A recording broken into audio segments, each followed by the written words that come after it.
Fala pessoal, sejam muito bem-vindos a mais um vídeo aqui no canal do Professor Baroni. O meu nome é Vitor Nagashima e esse aqui é mais um vídeo do quadro Como Eu Fiz, que é esse quadro novo que a gente está fazendo aqui no canal, trazendo algumas histórias reais de como as pessoas estão buscando e lidando com a busca da liberdade financeira, né?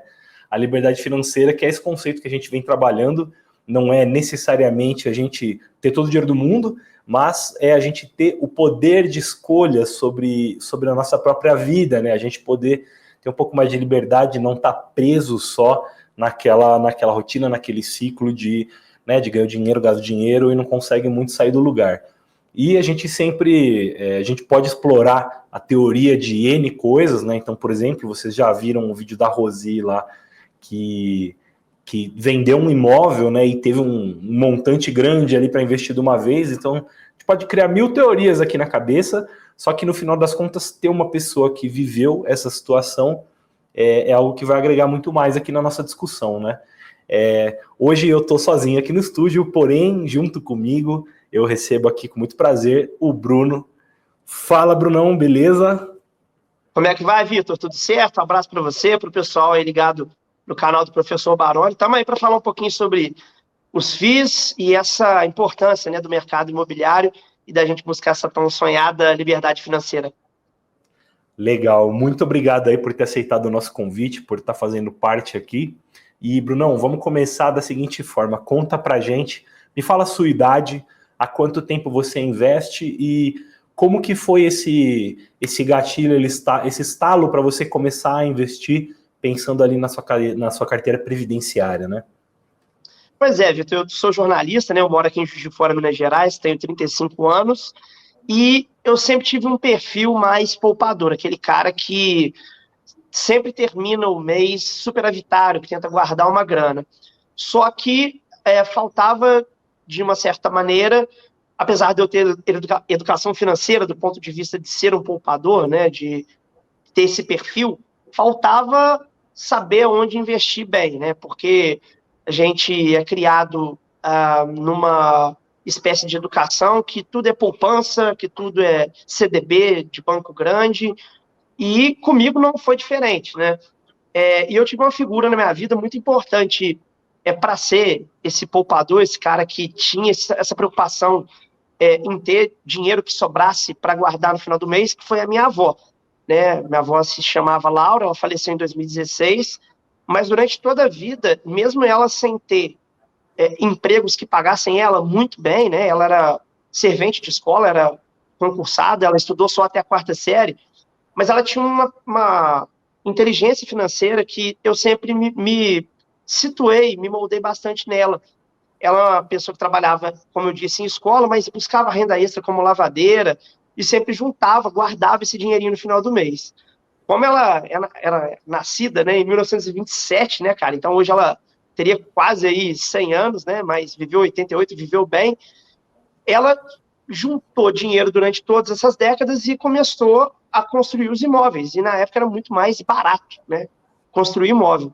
Então, nesse embalo, ela construiu a casa, as 3 casas, né, a casa onde eu moro hoje, né, e mais 2 que me servem de uma renda imobiliária. Então, eu sempre tive essa renda, digamos, imobiliária, mas não sabia onde colocar, não sabia onde investir exatamente. E aí, em 2018, né, finalzinho de 2018, viajei com alguns amigos para Ilha Grande, no Rio de Janeiro, para férias. E era uma época em que a Selic estava num patamar bem baixo, acredito que uns 6,5%, 6%. E eu conversei com um amigo meu também, jornalista, e ele falou: poxa, Bruno, você tem que sair da poupança, cara. E era o único veículo, de fato, onde eu investia. E eu me obriguei, a partir daquela viagem, a estudar, né? Comecei a devorar listas, né? Playlists, né? De influenciadores, começando pelo basicão, renda fixa mesmo, CDB, Tesouro Direto. Fiz conta em corretora, já mandei dinheiro para lá para eu, de fato, me obrigar a estudar. E em poucos meses, né? Já com uma certa segurança em ver onde eu estava investindo, no momento de eu montar minha carteira, eu conheci alguns influenciadores de fundos imobiliários, dentre eles o professor Baroni, a quem eu agradeço muito pelo conteúdo, tanto o conteúdo gratuito quanto o conteúdo da Suno, eu sou assinante. E aí passei a investir em fundos imobiliários, bem devagarinho, mas pegando confiança com o passar do tempo. E eu que já tinha essa experiência, né, de receber renda imobiliária em razão das casas, gostei muito do veículo de investimento FII, e por isso que nós estamos aqui para falar sobre esse assunto. Legal. Inclusive, até citando o caso da Rosi, né? A Rosi, ela tinha um imóvel que ela vendeu e transformou tudo aquilo em uma cadeia, uma carteira de fundos imobiliários e ativos financeiros, né? No seu caso, você está construindo essa carteira aqui, essa carteira de fundos imobiliários, e você também pensa em ampliar isso para outros imóveis físicos? Como é que você está se sentindo? Está gostando de seguir com ativos financeiros? Como é que está sendo essa trajetória? Cara, então, a pergunta é até interessante, porque, de fato, né, até pelo conteúdo que o Baroni divulga, né, que a gente vê também outros influenciadores sérios como ele divulgarem os aluguéis dos imóveis, né, eles, de fato, os imóveis físicos, né, são aluguéis que muitas vezes o rendimento que você pode ter passivo em fundo imobiliário são rendimentos melhores. Agora, do ponto de vista, né, do custo e benefício, como as casas foram construídas e como há muito tempo elas geram renda passiva, eu não tenho esse problema, porque, de certa forma, as casas já se pagaram. Então, não tem mais aquela coisa de 0,3% a 0,5% por mês do aluguel aqui, porque não foi um imóvel comprado, foi um imóvel construído, foram imóveis construídos nas últimas décadas, né? Então, se hoje está caro comprar e caro construir, em outras épocas, e por isso que eu citei a minha avó, eu devo muito isso a ela, porque ela teve uma visão, não só a visão de poupadora, mas a visão de aquela ideia, né? Quem compra terra não erra, quem tem terra não erra.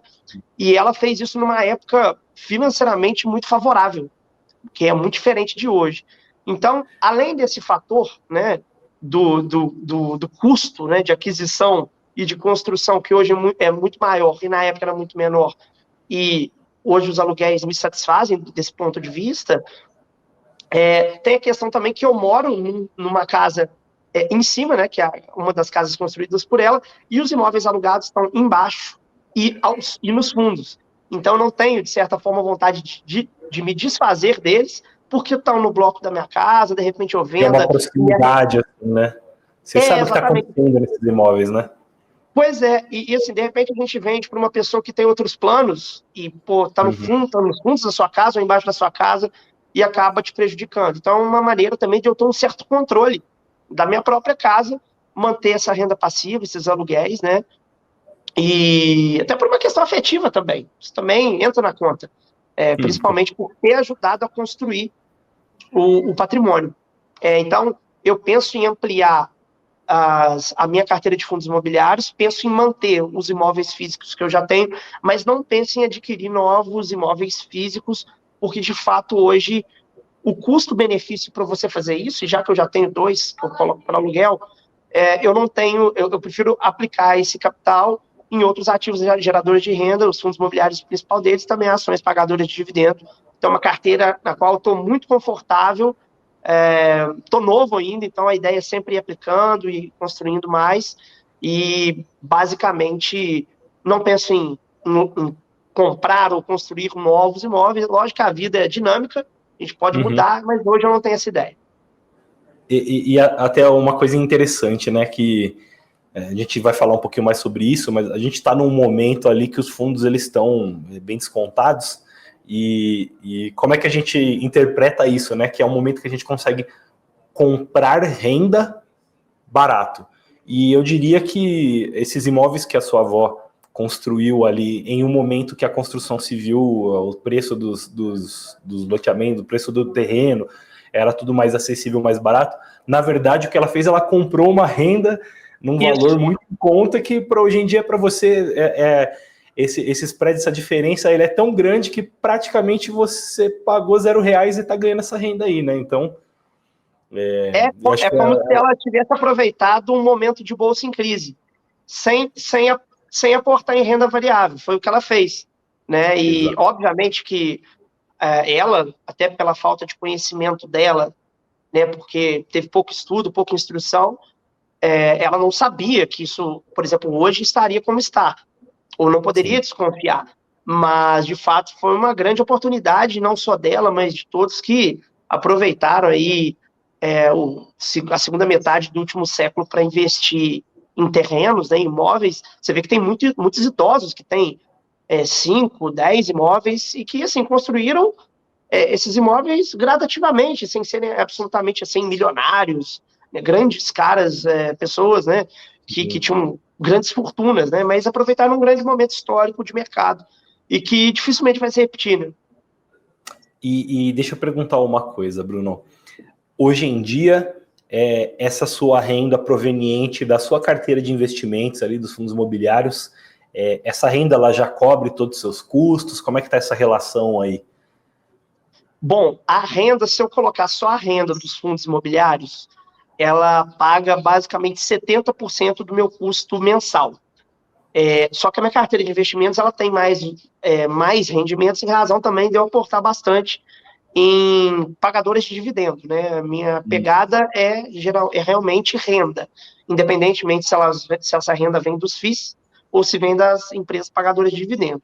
E justamente eu aplico nessas empresas também pagadores de ações, pagadores de dividendos, em razão de eu ainda estar jovem, né? Então, poder também estar exposto a essa volatilidade e esse bom momento das empresas, dos resultados de empresas, né, de setores mais perenes, mais seguros. Então, acho que eu ainda tenho uma longa trajetória, dando tudo certo, né, para explorar bastante essas empresas, que têm potencial também de valorização, e no futuro, quem sabe, já migrar um pouco dessas empresas pagadoras de dividendos para a minha carteira de FIIs, para eu ter uma renda um pouco mais recorrente ali todos os meses. Contando os rendimentos da carteira de dividendos tanto dos fundos imobiliários quanto das ações, aí dá uns 80%, 90% da cobertura dos meus gastos mensais, mas lembrando que eu reaplico todos os meus dividendos até hoje, desde 2019, todos os rendimentos que eu recebi, eu reapliquei. Que legal. E hoje em dia, fala duas coisas para mim. Como que tá essa divisão ali em classe de ativo, que você falou que você tem algumas ações ali, pagadores de dividendos, você tem essa carteira de fundos. Como que tá essa divisão em classes de ativos e quantos fundos que você tem dentro desse contexto? Pois é, então, hoje minha divisão está em 45% de fundos imobiliários, 45% em ações pagadoras de dividendos e ali 10% num tesouro direto mesmo, basicão, para reserva de emergências e também para reserva de oportunidade. Então, legal, basicamente, essa é a composição hoje. Hoje está um pouquinho menor, né? Está 40, 40, 20, porque nós tivemos aí a Bolsa vive momentos difíceis, né? Juros futuros Sim. voando, enfim, a Selic real aqui alta, né? Então, a gente tem sofrido um pouco com essa volatilidade, essa oscilação, mas foco sempre no fundamento dos ativos e não no valor ali de tela, né? Então, é uma coisa que, inclusive, a pandemia me ajudou demais, porque ao ver isso, né, ao perceber que eu não tinha esse temor da volatilidade, esse incômodo muito forte, eu pensei, né, olha, são carteiras de renda que eu quero mesmo, e quanto mais andar de lado ou ficar em promoção, eu vou comprar. Então, essa foi a percepção que a partir de 2020 eu comecei a ter, com cerca de um ano e 2 meses ali investindo, eu já percebi que eu tolerava volatilidade, e eu acho que isso foi o grande pulo do gato para mim. Essas últimas semanas aqui que a gente pegou uma queda bem acentuada, você dormiu tranquilo então, não teve estresse? Cara, eu praticamente não olho ali o home broker. Claro que eu dou uma olhada para ver o que está mais descontado, mas quando veio a pandemia, a gente teve pancadas de 10, 15, 20, 30% ao dia em determinados ativos. Ali me deu um choque de realidade, mas naquela época, eu olhava e abria, por exemplo, minha reserva de oportunidade, tirava dinheiro de lá para colocar justamente nas ações que estavam caindo e nos FIIs, ali eu percebi que, de fato, o meu emocional estava controlado. Então, hoje eu tenho preocupação zero com relação à volatilidade. A minha preocupação é quando um ativo que eu tenho na carteira, né, de fundos ou de ações, ele perde o fundamento, ele tem algum problema, alguma inadimplência, Então, assim, a minha preocupação é essa, mas felizmente todos os meus ativos ali, alguns com momentos mais desafiadores, outros menos, outros mais perenes, outros um pouco mais arriscados, mas tudo dentro de uma estratégia e de uma percepção de que o fundamento geral da carteira e a estratégia que eu tracei para mim, que é poder um dia viver de renda, ela está indo a pleno vapor, com um aumento de renda gradual, anual ali de 30% a 40% ao ano, então, assim, da renda, né, de aumento da renda, com uma renda, inclusive, já contratada para o ano que vem, legal, porque as ações, né, elas pagam com uma certa diferenciação, né, de periodicidade diferente em relação aos fundos, mas a própria renda dos fundos aumentando bem, de forma gradativa, e com 7 fundos imobiliários na carteira, você me perguntou, divaguei um pouco, mas minha carteira é um pouco mais curta, difícil, mas para que eu possa acompanhar de forma um pouco mais próxima, né? E com um pouco mais. E você conhece muito bem eles, né? Seria essa a ideia. Isso. A ideia é justamente essa, é conhecer bem o ativo que você está investindo. Não adianta também você colocar ali 20, 25 fundos e, de certa forma, pulverizar a sua carteira sem ter condição de fazer um acompanhamento adequado. Legal. E, Bruno, deixa eu perguntar uma coisa, né? Você falou, poxa, eu fui educado ali, né? Principalmente pela minha avó Laura. Inclusive, a minha falecida avó também é avó Laura. Então, até deu uma... uma conexão. Deu. Muito querida também. E você falou, pô, pela educação que eu tive e tal, pelo que a minha avó me ensinou, eu sempre fui superavitário. A pergunta é a seguinte, eu acho que possivelmente você nem pensa tanto nisso, mas agora você está lá na fase de acumulação, você está trabalhando, mas você está investindo, você está aportando. Como que você enxerga o momento que você estiver na fruição? Tipo, como que você vai lidar? Você tem uma ideia de quanto você vai querer reinvestir? Se você não vai reinvestir, se você vai gastar, se você vai consumir o principal? Como é que você acha que você vai lidar com essa questão no momento de fruição? Apesar de que a gente está imaginando um cenário futuro aqui, né? Opa, pessoal, tivemos um probleminha técnico aqui rapidinho, mas já estamos de volta. E aí, Bruno, só, né, para reforçar, o pessoal que está assistindo, a gente acabou de ver a pergunta, né? Mas só para entender como é que você enxerga essa questão de reinvestimento, né? Ou se você vai chegar no momento da sua aposentadoria, de fato, ali, que você vai estar vivendo a sua renda passiva, você vai gastar tudo, como é que você vê? Você vai gastar o principal? Como que você vai lidar com tudo isso? Cara, eu tenho um plano, de fato, de acumulação nesses próximos anos da minha vida, aproveitando que eu estou razoavelmente novo, mas quando chegar um momento, a minha ideia, né, não é exatamente parar de trabalhar, né, mesmo que eu consiga determinada renda, porque eu gosto muito do que eu faço, eu sou jornalista esportivo, trabalho com isso, é muito bom fazer, mas isso te dá uma liberdade de você, eventualmente, dar uma desacelerada, ou, eventualmente, criar novos projetos, né, projetos individuais. Então, basicamente, essa situação me daria mais liberdade. Mas eu não tenho o plano de gastar toda a renda futura que eu eventualmente tenho, não. Porque a gente tem inflação e eu acho que, pelo menos aí, o plano meu é reinvestir pelo menos 30% da minha renda passiva futura, continuar reinvestindo ela e aproveitar os outros 70%. Isso também está no plano para nunca parar, nunca perder essa ideia também de poupança, né? E também de reposição da inflação, porque a gente vê aí, a gente está num país que nos últimos aí 20, 30 anos, o poder de compra foi muito diminuído, né, Vitor? Então a gente tem que se preocupar, porque a gente não sabe como é que será o futuro. Independente do percentual que a gente vai reinvestir, eu acho que a fase não, né? As chaves aí, tem gente que gosta, né, do termo. A chave parece que do sucesso nesse caso é a gente ser superavitário até o nosso último dia, né, cara? Acho que no final das contas esse que vai ser o grande segredo, né? E quando você pega quando você já tem isso impregnado na sua vida, cara, fica muito fácil fazer. O problema é você se tornar superavitário.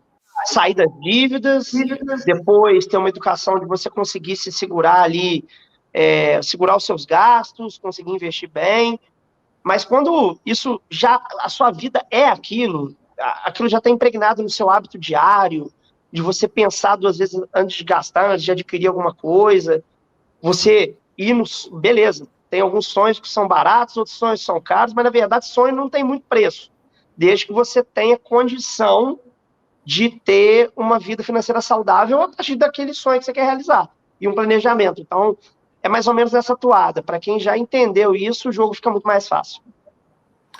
Exatamente. E até assim, né, não é o escopo aqui do nosso vídeo falar sobre educação financeira especificamente, né, mas para você que está assistindo a gente, eu realmente entendo que nem sempre a gente consegue, né, ser superavitários, fazer sobrar. Para muita gente a vida financeira é um desafio enorme, mas sempre a gente indo com calma, com planejamento, com uma estratégia ali, a gente vai aos poucos conseguindo construir e atingir esse momento de ser superavitário e começar a fazer o melhor uso, investir em ativos. Aqui a gente fala muito de fundos imobiliários, né? Mas assim, aqui não tem ganhador ou perdedor, né? Aqui a gente está contra a gente mesmo e o objetivo é estar guardando esse dinheiro agora com algo que lá no futuro ele vai aumentar o nosso poder de compra, né? Ou da manutenção da nossa qualidade de vida. Então a gente não está nem visando enriquecer e tudo mais, porém que a gente consiga ter uma vida digna até depois do momento que a gente parar de trabalhar. Eu e o Brunão aqui, a gente tem regula de idade, né? Nós temos idades parecidas e às vezes a gente se pergunta, né, como é que vai ser essa questão de previdência lá na frente. Então o fato de a gente estar olhando para isso agora, você que está aí do outro lado da tela, mesmo que você só consiga juntar um pouquinho, faça isso, junte um pouco, invista em ativos que na média, no longo prazo, vão conseguir vencer a inflação, vão conseguir dar essa manutenção da sua qualidade de vida, né? Brunão, eu vou te fazer mais 2 perguntas antes da gente encerrar, né? Perfeito. A primeira delas é uma questão mais específica, né? Que eu vou começar ela, na verdade, te agradecendo pela confiança. Você falou para mim que faz quanto tempo que você é assinante? 3, 4 anos? Por aí, 3, 4 anos. Comecei na Suno em 2020, de 20 para 21. 20 para 21. Então, assim, já de cara já fica o meu agradecimento, né, pela confiança que você tem no trabalho que a gente faz aqui. Uma coisa que às vezes as pessoas têm alguma dúvida, assim, de como lidar com uma carteira recomendada. Eu queria saber como você lida, né? Até porque você falou, por exemplo, você tem 7 fundos imobiliários na sua carteira e a carteira da Sul, na carteira lá do Baroni e do Pedro da Fico, ela tem 20 ativos, né? Então, como que você usa? Você só compra as coisas lá? Você tenta seguir à risca ali a carteira? Como é que você lida com isso, né? Bom, eu sempre acompanho a carteira recomendada, independentemente dos ativos que eu compro ou não compro, sempre procuro ler a respeito dos ativos que estão lá. E também, lógico, que eu busco também outras fontes de informação para a gente comparar, verificar, às vezes você quer uma coisa, uma pimentinha na sua carteira, seja ela de fundo imobiliário ou ação. Mas eu lido de forma como eu tenho ali um ótimo mostruário na minha frente para eu acompanhar. Uma bússola, um norteador. Oi? Uma bússola, um Isso, norteador. exatamente. Eu vejo como uma bússola e vejo também que é necessário que a gente diversifique não só nos ativos, mas nos setores, né? Então, assim, eu verifico, dou uma olhada nos ativos, vejo os que estão mais naturalmente mais descontados, né? E me guio pelo que eu estou embaixo na carteira. O que está faltando na minha carteira? É logística que está mais depreciado, é papel? Tijolo nas lajes corporativas, algum hedge fund que eu deveria ter para dar uma protegida na carteira, né? Alguma das cotações dos meus fundos caiu muito, tem problema no fundamento ou não. Então, me guio por ali. Inclusive, eu recentemente, né, até aportei em um dos fundos da carteira recomendada, um fundo de renda urbana, que eu estava já de olho há algum tempo, e eu tinha um dinheiro em Tesouro IPCA 2035, e eu redirecionei esses recursos para lá, né, para esse fundo imobiliário, que estava um fundo descontado, agora está ainda mais descontado em razão da Selic aumentando, e eu tenho aportado nele, é uma posição que está um pouquinho menor que as outras. Renda urbana é um setor que aparece também, por exemplo, um segmento que aparece como um segmento muito promissor, né, assim, você vê fundos investindo bastante nesse setor, para colher fundos lá na frente, contratando renda, de certa forma, barata. E é assim que eu lido com a carteira recomendada, como um norte, que não é um definidor completo do que eu vou fazer, mas é um direcionamento, né? E para tanta gente hoje que a gente vê perdida, sem saber onde colocar o dinheiro, é importante você ter a carteira recomendada. Mas mais importante é estudar e entender o ativo. Porque se você tiver só a carteira recomendada também, ô Vitor, eu acho que é um certo perigo. Porque se você não estuda, você está só indo numa recomendação. Agora, se você junta o estudo dos fundamentos, o estudo do ativo, mais os relatórios detalhados de determinado ativo, aí você consegue tomar a sua própria decisão. Claro, indicada, direcionada por uma carteira recomendada, mas também do ponto de vista que você tem o seu conhecimento, o seu estudo e a sua estratégia para seguir. Legal. E para a gente finalizar aqui agora, não, eu vou te fazer uma pergunta que, na verdade, você já me falou a resposta aqui um pouquinho antes da nossa conversa, né? Mas eu queria saber o seguinte: desde que você começou ali em 2019, né? Você consistentemente conseguiu aportar dinheiro todos os meses, perdão. Como é que foi, assim? Você não falhou em nenhum mês? Consistência total? Bom, assim, eu tenho o costume de aportar desde maio de 2019, todos os meses, sempre reinvestir todos os dividendos e colocava o dinheiro novo também que sobrava dos meses, mas nos últimos 2 meses, especificamente, eu não consegui aportar, porque tive um sonho inesperado, eu sou botafoguense, o meu time se classificou para a final da Libertadores na Argentina, e eu não poderia, Vitor, perder essa oportunidade de fazer essa viagem. Né? Então é uma coisa que eu fiz, um sonho que eu realizei, né? Inclusive com o Botafogo campeão, foi a minha primeira vez fora do Brasil, e a partir de janeiro, já com a situação toda regularizada, eu volto a fazer os aportes de dinheiro do salário, né? Dinheiro das casas aqui na minha carteira, mas é bom também dizer que, felizmente, meu fluxo de dividendo hoje, inclusive, é maior do que o meu aporte. Então, assim, a carteira não fica em nada prejudicada. E outra, né, Vitor? Quando o sonho bate a porta, acho que a gente tem que aproveitar, a gente não pode deixar para amanhã uma oportunidade que pode não se repetir, né? Exatamente, e a liberdade financeira no final é sobre isso, né? Sobre ter a tranquilidade de você poder fazer uma manobra como essa, sabendo que os seus planos de longo prazo estão preservados, né? Isso, é exatamente isso, essa pegada, e quem tem essa mentalidade está muito bem encaminhado. Brunão, queria agradecer de coração aqui a sua contribuição com o nosso quadro. Muito obrigado por topar aqui participar com a gente. Você será sempre muito bem-vindo aqui. Agradeço mais uma vez você como assinante, né? Como uma pessoa que confia no nosso trabalho aqui de dentro, que acredita nesse trabalho que a gente desenvolve não só com dedicação, mas também com muito amor e carinho, né? Quiser deixar um recado aí para o pessoal para a gente fechar nossa conversa?